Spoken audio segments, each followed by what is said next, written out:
All right, everybody, we are back with a Friday review here in the Cabral Concept. Today's going to be a fun one. Brand new product review of the week. Something that will keep microplastics away from your most sensitive parts in your body. We'll put it that way. I've got a book review that you won't want to miss. One of the simplest, shortest books that you can read, but a great one for you and your family as well. Then 2 research studies, one about those microplastics and why this product review might be exactly what you're looking for, and a second one that could help you stop hair loss in its tracks. Excited to get into today's show. Let's dive right in. Yesterday's show was certainly a controversial one. We'll get to that. Ruffled a lot of feathers on that one. But before we do, I wanted to share with you something fun that's going on this week and this week only at the Cabral Concept and also StephenCabral.com. We are giving away a brand new audiobook of The Rain Barrel Effect. I know the book's been out for years, right? It's 7-year anniversary. How do we not have an audiobook? All right, finally, we have an audiobook. I have an amazing team. We were able to put together that audiobook for you. It is a $19.95 value on Audible. You can purchase it, but I would love to get you that free, completely free, no strings attached. We would just love if you could review the book, The Rain Barrel Effect. If you reviewed it 6 years ago, 7 years ago, 5 years ago, whenever it is, amazing. You can just let us know. Just email support@StephenCabral.com. Really what we're looking for is just take a screenshot, take a photo of your review on Amazon, anywhere in the world. Doesn't matter wherever you're reviewing it, and would love for you just to send that to support@StephenCabral.com. We'll send you the Rain Barrel Effect audiobook completely free, broken down by chapter. And I think it'll be a really fun one to review if you've already read The Rain Barrel Effect and you would love an audio-based copy. $19.95, yours free. We would just love you to help us get to 1,000 reviews on Amazon. It's such a difficult thing to do. I mean, the book's been, we've sold well over 100,000 copies of the book. I mean, that makes it a bestseller. You'll never see it, I'm sure, on the New York Times bestseller list, but that's okay. That's not what we go for. Our goal is to share it with the world. So help us get to that 1,000 reviews. We would very much appreciate that on Amazon. We'll send you a free audiobook. Let us know what you thought. All right, let's dive into the show. I said this past week was a bunch of controversial shows, especially yesterday.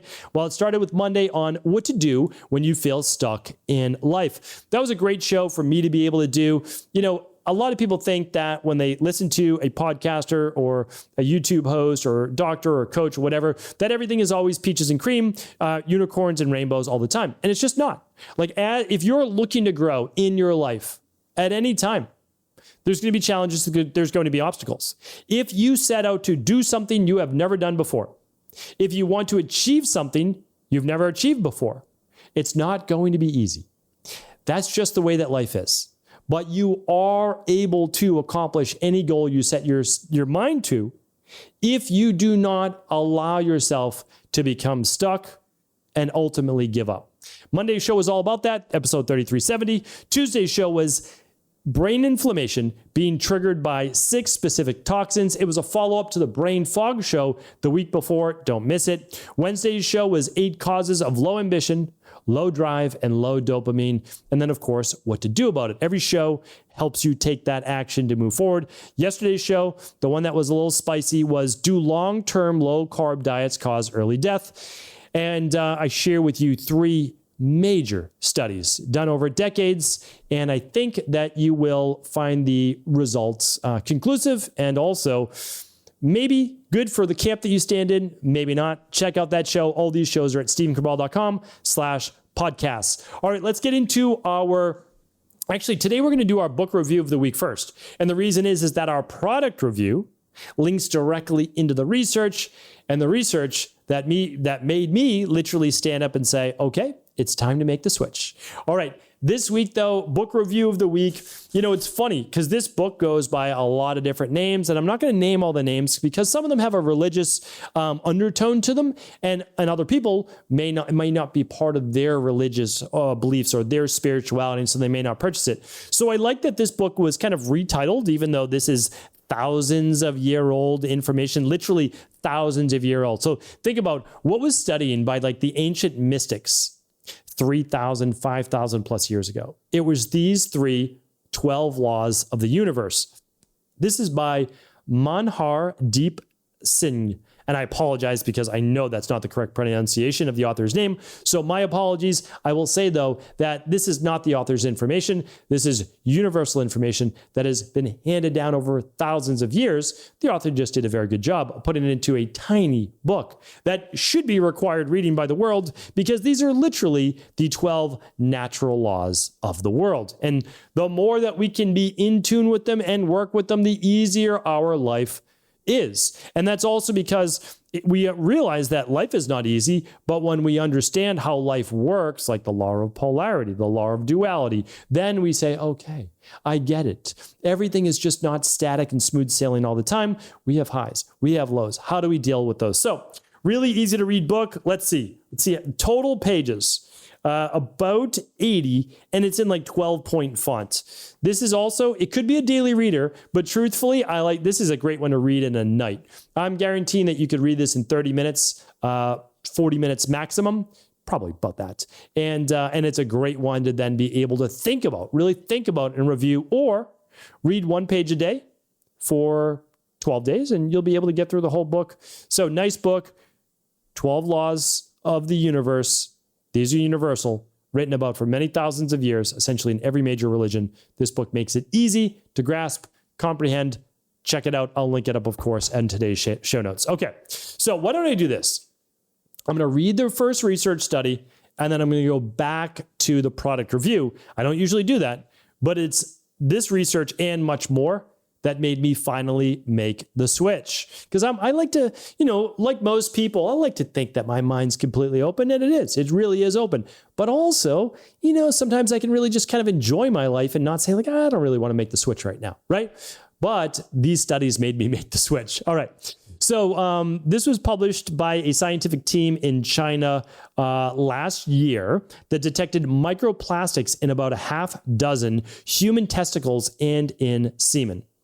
But for the current study, researchers at the University of New Mexico collected the testicles from autopsies of people ranging in age from 16 years old to 88 years old, and from nearly 50 dogs after they were neutered at local veterinary clinics. All right, well, there we go. Humans and dogs. Dogs can function as sentinel animals for disease and harmful chemical exposure because they're so embedded in the human environment. Plus, canine spermatogenesis is more similar to the human process of producing sperm than lab rats. Here's the interesting thing. Instead of trying to count each microplastic particle, the researchers were able to quantify the total amount of plastic by dissolving all of the biological tissue and separating out the solids. About 75% of those solids of what remained was plastic. Polyethylene, or PE, made up the largest portion of that. It's the most widely used plastic in the world, showing up in packaging, bags, and a number of particles. So this was absolutely horrifying. I could go on and on. I will link up the study at stevencabral.com/3374.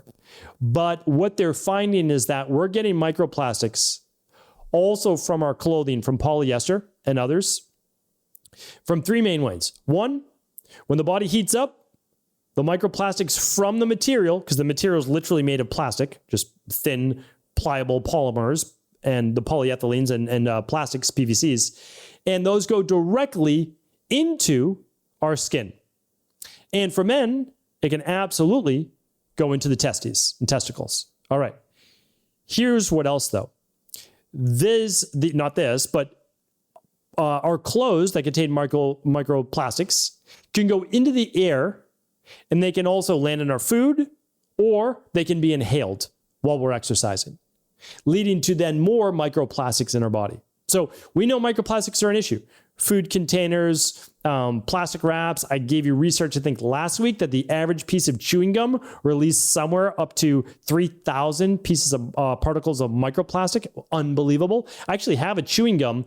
My wife's on top of a lot of these things that is all natural, comes in a cardboard box, no wrapping. I'm like, all right, I'll bring that on a Friday review. So we'll talk about that soon. I'm not a big chewing gum person, but after a meal, if you wanted to strengthen your jaw, your teeth, help with digestion, okay, I could go along with that as long as it's all natural, there's no sugar, et cetera, et cetera. All right, but we'll bring that on a future show. So here's the thing. Microplastics are real. They're not going away anytime soon. We just need to protect ourselves. So after a while of washing clothes, yes, there's less. However, you don't wash your clothes 20, 30, 40, 50 times before you wear them, right? So there's going to be certainly a lot of microplastics. What did I do? I said, all right, I'm the most worried about my boxers, my underwear that I'm wearing that are rubbing up against my testicles. I am not a fan of that. I don't want to go too TMI, but what I did was I actually replaced these. So I replaced and especially anything new that might have microplastics. And I went with 3 main companies after doing my research. I have no affiliation with any of those. My team will try to get you a discount. We'll always try to do that. We'll leave it at today's link.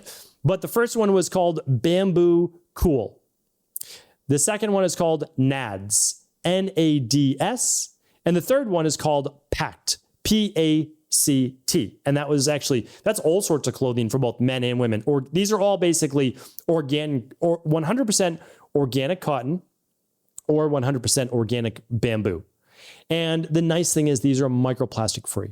So if you have even shorts that are made of polyester, etc., well, if you're wearing these under them, it's going to be more protective, right? So that's the nice thing is that you can look at this. Now, I have one of them right here. So this is from NADS. It literally comes in this biodegradable, recyclable, crinkly paper, if you can hear it.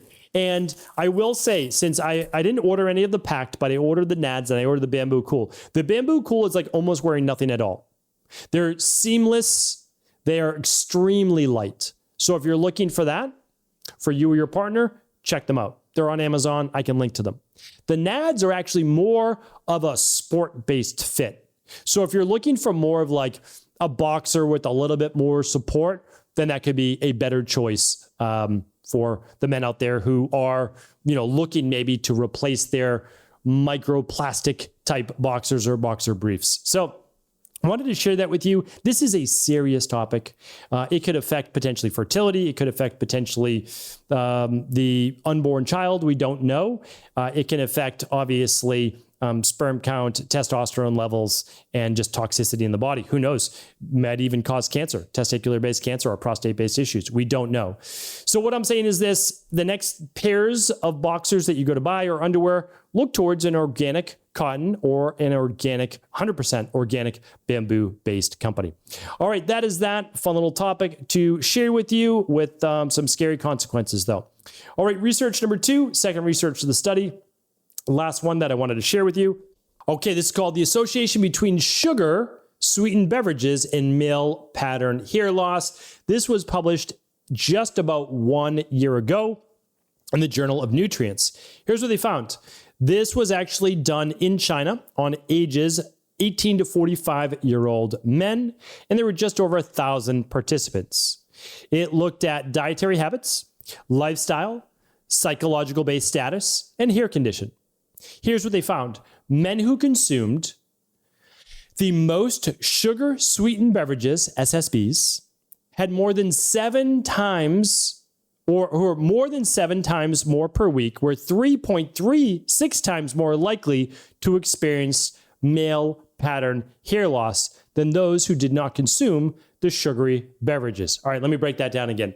So basically, if a male had 1 sugary drink per day and did that each day, they were 333%, 3.36 times more likely to lose their hair than if they didn't. So I think that that's pretty strong evidence right there. But again, we don't want to go by one study. There are also other inflammatory studies of inflammatory foods that can also cause this, meaning fried foods are certainly not good as well that I've seen. But here's what the researchers had to say. The researchers are theorizing, because you always want a theory as to why it's happening, is that high sugar intake may activate the polyol pathway, leading to increased serum glucose levels. That means it raises your sugar in your blood. This activation can reduce the availability of glucose to the hair follicles, potentially contributing to hair loss. So here's an interesting other fact, though. It found that those who also had an increase in tea or coffee showed a protective trend against male pattern hair loss, possibly due to the polyphenols, caffeine content, increased circulation. We don't know. So it is pretty interesting.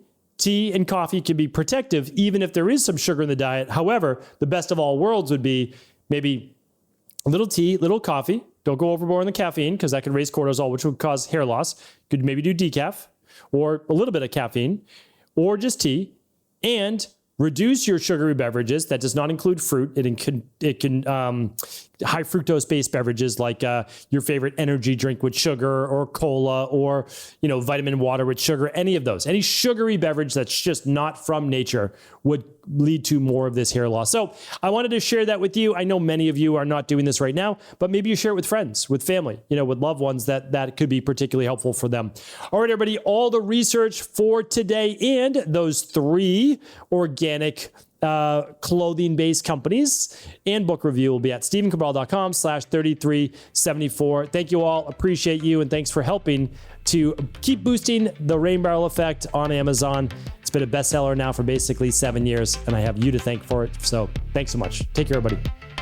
Thanks so much for tuning into today's show. Before you go, don't forget to hit that subscribe button. I want to make sure that you're getting our daily content, not missing out on anything functional medicine, wellness, weight gain, weight loss, anti-aging, living longer, stronger, and all of the most cutting-edge research.